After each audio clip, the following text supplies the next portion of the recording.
This week's installment is dedicated to The Ghost in the Darkness, a movie directed by Stephen Hopkins, who's best known for Predator 2, Judgment Night, Blown Away, Lost in Space, and TV's 24, and starring Michael Douglas, Val Kilmer, a young Tom Wilkinson, and a young Emily Mormore, with an amazing score by Jerry Goldsmith, but most importantly, it's written by William Goldman. Now, if you've read William Goldman's second volume of memoirs, Which Lie Did I Tell?, you'll note that the esteemed writer of Butch Cassidy and the Sundance Kid and The Sting was not entirely pleased with the finished version of The Ghost in the Darkness.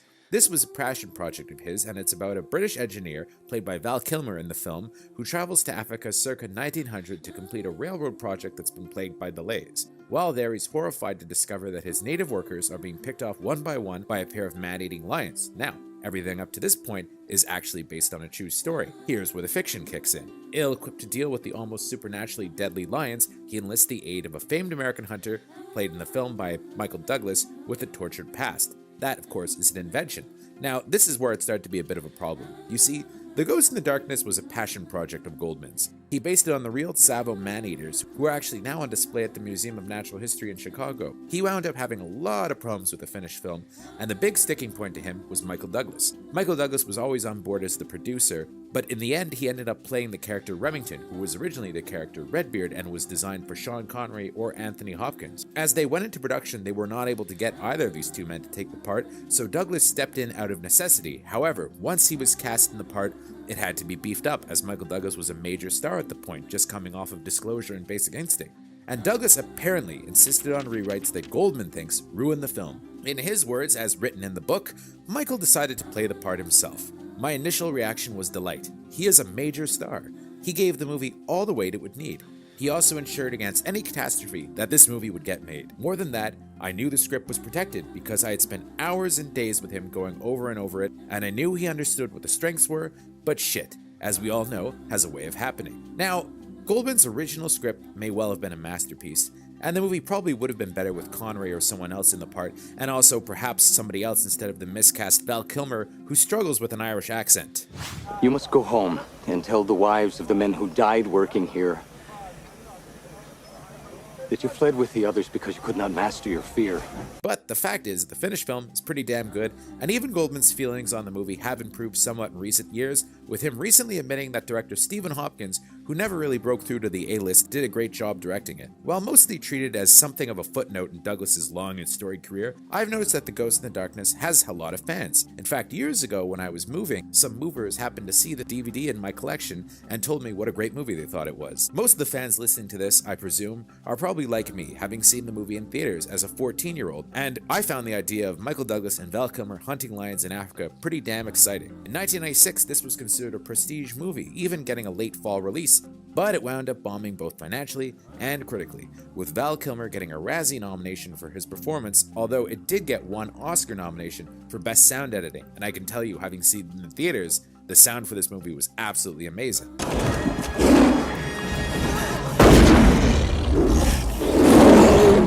I believe it wound up eking out something of a profit with foreign gross included, but it was bad enough that for the next few years, Douglas stuck pretty close to type, playing mostly harassed businessmen, until really shaking things up in the year 2000 with the 1-2 combo of Wonder Boys and Traffic, and the rest, as they say, is history.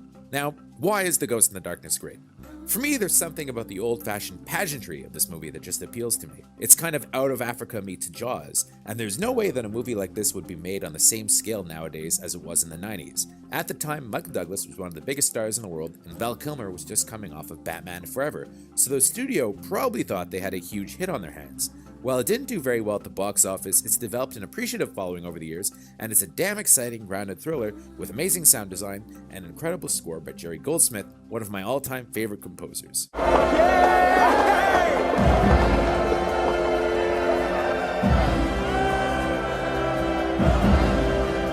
Now, the stuff with Michael Douglas's character is problematic. As William Goldman says in his book, Michael wanted the audience moved when Remington died.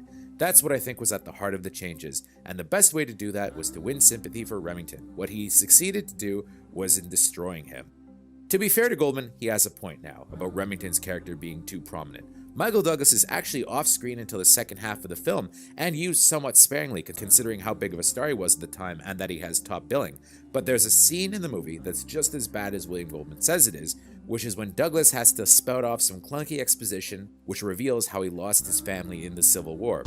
My life was shaped because someone invented gunpowder. That's what took me around the world. The memory that I wanted, that was the family that I lost.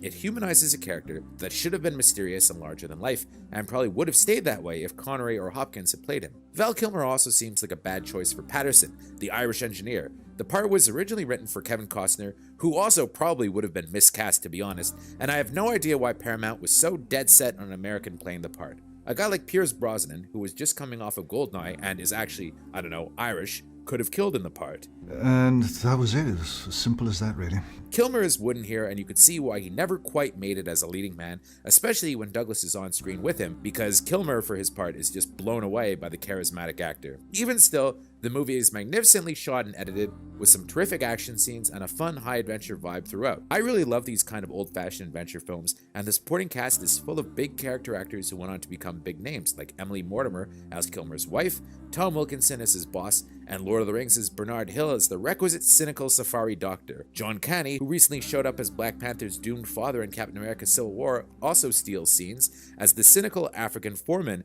who sticks around once the lines start turning his workers into lunch. Now, if I have to talk about my favorite scenes in the movies, I think that the bit that reveals Remington's tortured past absolutely robs him of mystery and kind of kills the character. However, Douglas is still really cool in an Gantz-type part as the half-crazy hunter, and his introduction ranks as one of his most iconically cool scenes. The devil has come to Tsavo! Oh, you're right. The devil has come to Tsavo. Look at me. I am the devil. Now, while this movie isn't really available on Blu-ray, which is very strange considering, the DVD is still widely available and pretty reasonable, but the best way to watch it, if you want to see it in high def anyway, is on iTunes or Amazon Prime. Truth be told, I get pretty nostalgic for movies like The Ghost in the Darkness because I can remember a time when big tentpole movies weren't solely the domain of superhero sagas and sequels. This was the era of Sherry Lansing, the famous head of Paramount Pictures, and under her watch, they were one of the last holdouts to keep making old-fashioned star-driven entertainment, and when she left, they stopped making those kind of movies, and I wish people like her were still around calling the shots. If you've never seen The Ghost in the Darkness, I highly recommend checking it out, and if you have seen it and maybe just remembered being passable entertainment, I suggest you go and rewatch it. It's something a little bit more than that. For JOBLO.com, I'm Chris Bumray.